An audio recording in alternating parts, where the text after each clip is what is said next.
안녕하세요. 다 쓰고 나면 한 장인데 그 한 장 쓰기가 왜 이렇게 힘든지 다들 며칠씩 걸리고 어려워하시고 그러잖아요. 제가 전문대학 자소서 상담 일을 했었어요. 그리고 이거는 개인적인 창피한 얘기인데 고등학교 때까지 공부 지질이 안 하고 필통도 안 가지고 다니던 꼴통이었거든요. 어느 한 개를 판 게 아니라서 알바 경험도 굉장히 잡다하고 그럴싸한 자격증도 없었어요. 그때 커멜 3급이랑 그쪽 갈 게 아니면 도움이 안 되는 간호조무사 자격증? 24살에 뒤늦게 대학교를 갔고 늦은 나이에 대기업에 취업해 8년 이상 근무를 해봤고요. 직장이든 알바든 굉장히 많이 지원해봤는데 내세울 건 없는 상황이었지만 떨어진 곳이 거의 없었거든요. 그래서 제가 일했던 경험 그리고 자소서를 쓰고 면접을 봤던 경험을 전부 다 녹여내서 자소서 작성법과 그리고 차후의 면접 팁까지 차근차근 정리를 해보려고 하고요. 오늘은 그 첫 번째로 자소서 작성 때 학생들의 가장 많았던 패턴 4가지를 바탕으로 전체적인 준비 그림을 그려보겠습니다. 학생들이 자소서 첨삭을 받으러 올 때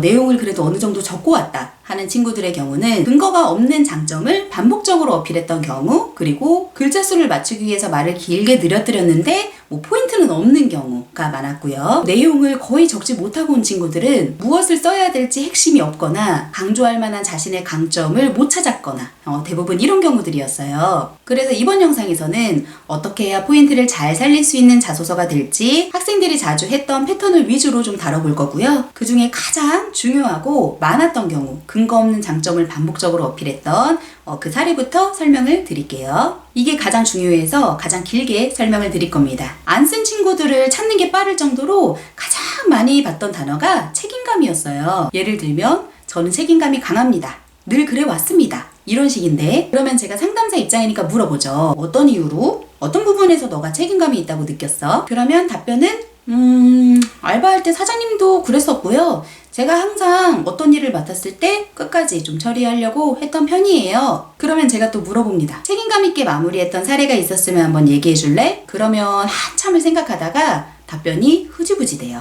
학생들이 이 질문을 하면 굉장히 난감해해요. 왜냐면 기억이 안 나거든요. 내 스스로가 왜 그렇다고 생각했는지 검증이 안 된 상태에서 열심히 글만 적었기 때문에 그래요. 저는 그들의 내용을 좀 풍부하게 만들어주기 위해 도움을 주는 사람인데도 저한테조차 본인이 경험했던 내용을 그냥 설명하는 것도 힘들어한단 말이에요. 결국 나를 어필할 준비가 아직 덜 되었다는 거죠. 이력서에 정확한 근무 경험이나 수상 경력, 연수 경험 이런 것들은 공식적으로 기재를 할 수가 있죠. 근데 잠깐 치킨집에서 알바했어.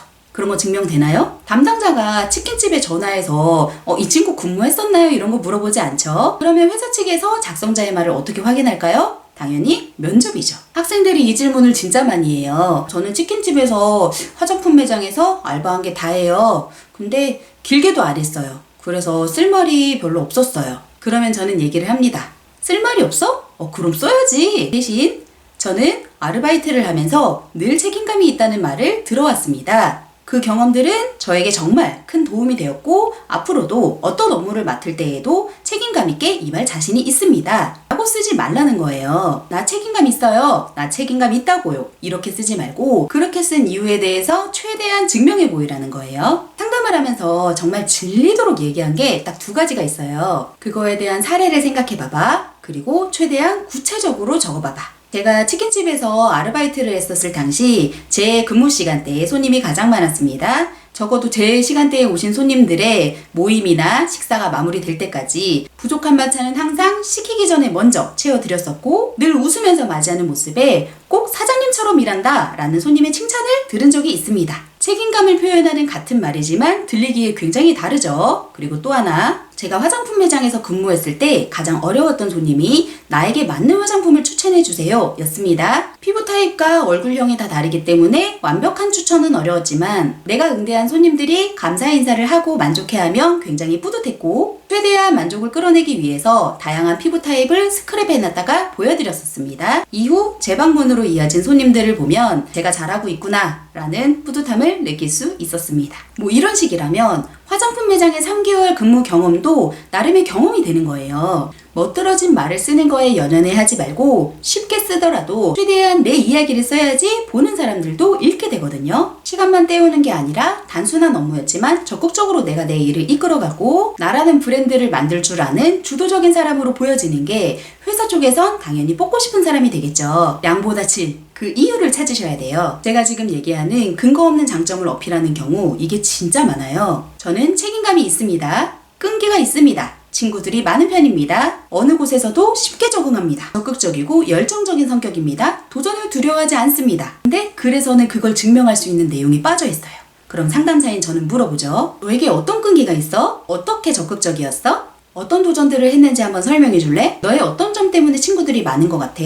다른 친구들은 그럼 너를 어떻게 평가를 해? 어떤 말을 주로 들어? 너 전화번호 목록에 그럼 친구 몇 명 있어? 제가 숫자를 알고자 함이 아니에요. 내가 왜 그 장점을 썼는지 적어도 내 자신에 대해서는 잘 알고 있어야 된다는 거예요. 그럴듯한 꾸민말로 작성을 해봐야 어차피 면접에서 다 들통나게 되어 있어요. 김치 없이 왜 본인이 책임감이 강하다고 생각합니까? 그러면 면접에 주어진 그 짧은 시간 동안 나는 뭐라고 그걸 설명할 거냔 말이에요. 자, 정리해 볼게요. 자소서 종이 말고 다른 종이를 하나 펴서 내 경험을 아주 사소한 것부터 쭉 적어 나가세요. 내 경험, 내 경력, 내 장점, 내가 잘 들은 얘기, 초등학교, 중학교, 고등학교, 대학교, 봉사활동, 여행 갔던 거, 상장도 뒤져보고 고등학교 때 생기부도 찾아보고 그 시절에 친했던 친구들한테 물어보거나 부모님한테도 물어보고요. 나 어땠어? 나 그때 내가 무슨 말을 자주 했어? 무슨 생각을 자주 했더라? 과거를 돌아볼 시간을 충분히 가지세요. 그게 다 쓰이든 안 쓰이든 자소서를 한 장 적어서 입사를 해요. 근데 그 회사가 평생 직장이 되는 시대가 아니에요.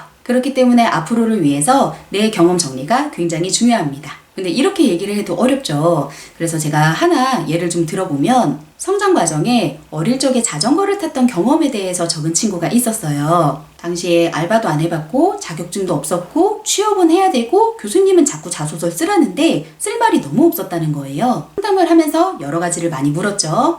자전거를 탔던 게 너한테 어떤 의미였어? 한번 그 과정을 처음부터 끝까지 설명해 줄래? 했더니 굉장히 어려운 형편이었대요. 그래서 아빠가 월급을 타셔서 어렵게 딸 자전거를 사줬는데 아빠가 굉장히 사랑을 많이 주시던 분이었고 그 자전거가 자기한테 굉장히 큰 부담이 됐었대요. 왜냐면 운동신경이 없었대요. 근데 그 자전거를 무릎이 맨날 다쳐가면서 한 달 동안 열심히 연습을 해서 결국은 탔다는 거예요. 그래서 장도 봤대요, 그걸로. 이 내용을 끌어오는데 시간이 조금 걸리긴 했는데 비록 내가 못하는 일을 맡게 되더라도 나는 어떻게든 끈기 있게 그 일을 해내고 만다 라고 내용을 넣고 그 뒤에 뒷받침하는 사례로 완성해서 하나를 넣었던 걸로 기억을 합니다. 하나 주의할 거는 운동신경을 필요로 하는 직장에서 그런 얘기는 좋아하지 않을 수 있겠죠. 근데 다행히 이 친구는 사무직에 지원을 했기 때문에 그 내용을 썼습니다. 얘가 이해가 되셨을지 모르겠지만 어쨌든 내가 가진 경험을 토대로 최대한 드라마틱하게 만들어서 남들이 봐도 너 이런 일이 있었구나 끝까지 읽고 싶게 만드는 그런 사연, 그게 가장 중요한 포인트입니다. 사무직을 하고 싶다는 친구들이 굉장히 많은데 직무에 상관없이 회사를 보고도 지원할 수 있단 말이에요. 그러니까 어떤 사례가 돼도 좋으니 최대한 많이 뽑아보시고요. 계속 반복하는 얘기 아주 상세하게 구체적이게 최대한 리얼하게 한 10가지 이상의 항목들을 적어봐요. 그러고 나서 성격의 장단점, 지원 동기, 대학 시절 이야기 그런 데다가 사례를 분배해서 넣어놓는 거예요. 연결되는 사례끼리 묶어놓고 이제 마무리 글을 쓰는 거죠. 그리고 글자 수를 맞추기 위해서 최대한 내용을 길게 늘어뜨렸지만 포인트는 없는 친구들. 이것도 중심적인 사례가 탄탄하지 않은 상태에서 자기의 장점을 계속적으로 어필을 하다 보니까 저는 이렇습니다. 그렇습니다. 책임감이 강합니다. 책임감으로 열심히 임하겠습니다.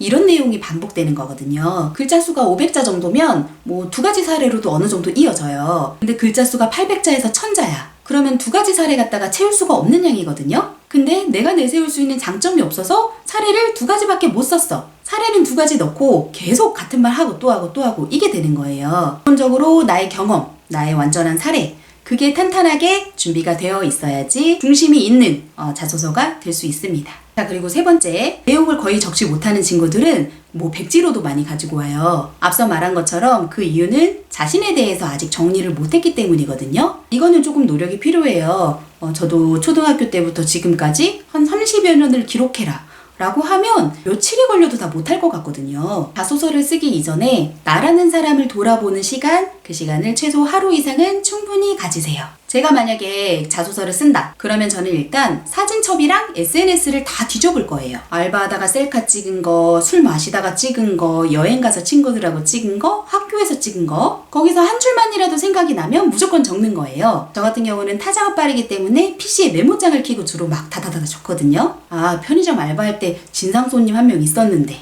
손님이 나한테 이렇게 칭찬을 한 적이 한 번 있었는데 그래도 내가 매장은 좀 깨끗이 늘 청소했었는데 항상 교대 시간보다 좀 빨리 갔었어. 여행 갈 때는 일정 계획표를 내가 항상 주로 짜서 애들한테 돌렸어. 항상 돈 관리 총무는 나의 몫이었어. 위험할 뻔한 적이 한 번 있었는데 내가 기지를 발휘해서 그 위기를 또 잘 넘겼네.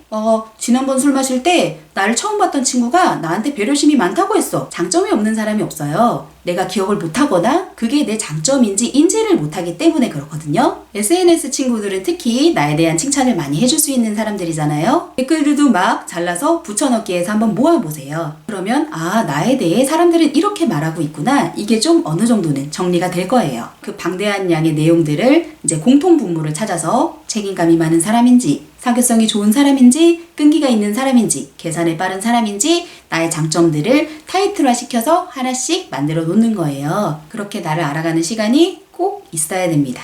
자소서 작성이 끝이 아니에요. 자소서는 사실 도와줄 수 있는 사람들도 있고 또 운 좋게 뽑힐 수도 있고 대부분의 무너지는 친구들이 면접에서 무너진단 말이에요. 근데 이미 내 경험에 대해서 충분히 정리를 잘 해놨어. 자소서에 썼던 내용이 적어도 내가 충분하게 생각하고 결론 내린 내용이야 라고 하면 같은 질문을 받아도 더 탄탄하게 이야기할 수 있겠죠. 어느 정도 그림이 그려지셨나요? 오늘 영상은 여기까지 하고 다음에는 이제 자소서 항목별로 어떻게 좀 전략을 짜야 할지, 내 사례들을 어떻게 풍부하게 만들어야 할지, 학생들이 가장 많이 질문했던 거는 어떤 것들이 있었는지, 면접을 어떻게 잘 봐야 될지 쭉 이어서 다뤄보도록 하겠습니다. 인사드릴게요. 안녕.